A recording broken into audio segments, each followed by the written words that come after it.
How's it going, Tyler? Doing good, doing good. Just wanted to ask you a few questions. First of all, glad to have you out here.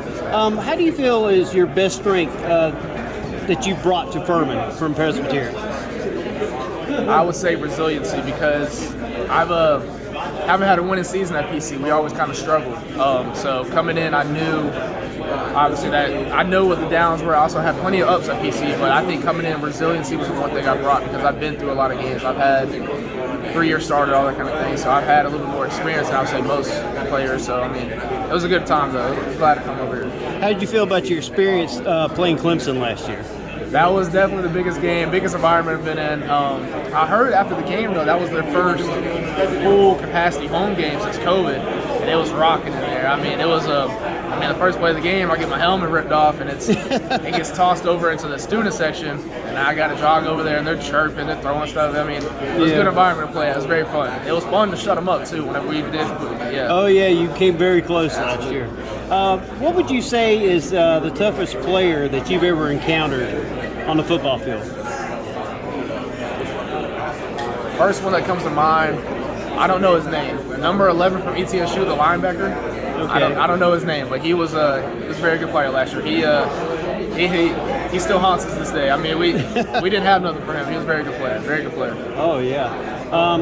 What was the toughest moment in your career that you felt like everything was crashing down, but you was able to come through it?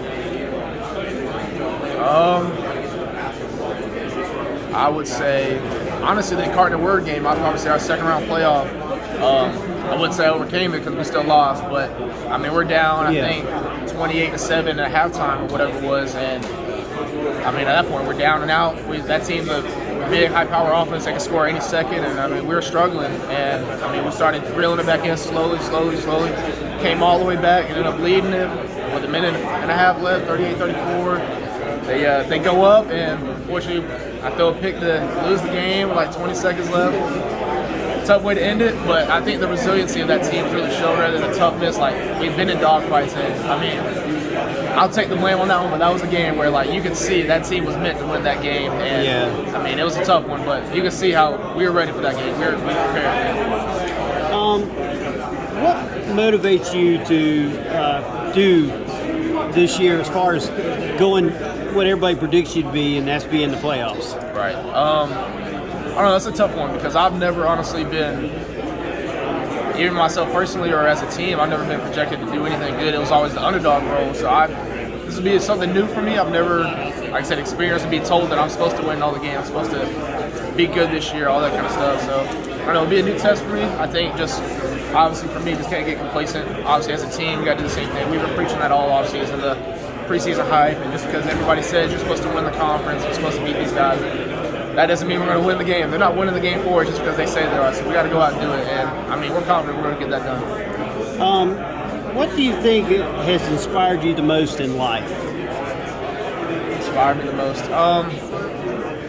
Honestly, my wife. Awesome. I got married. Yeah, it was actually congratulations. Thank you. It was our 1-year anniversary this past weekend, July 23rd.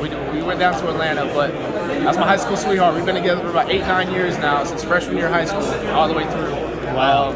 I mean, I got to rock. She's an amazing person. I love her to death, and she's helped me through plenty of the ups and downs. And every time I come home, bad practice, bad game, whatever it is, she's the first one to be there. And I mean, it's a big help, honestly, having somebody who's always going to be there. My biggest inspiration is definitely my wife, Catherine Huff. All right. And finally, I want to thank you for talking to us. And why do you think Furman should be the FCS champs this year? I mean, it's better just to show you. I mean, exactly. It's easy to talk about it, but I mean, we're gonna show y'all this year. We got some vengeance to get back. I didn't get to play the Stanford game. That was the one that we unfortunately dropped, but it ended up being the one we needed the most. I'm excited about that game. I'm excited about all the big games, but I mean, it's better just to show you this year. We're gonna get it done. All right, congratulations and good luck to you this year.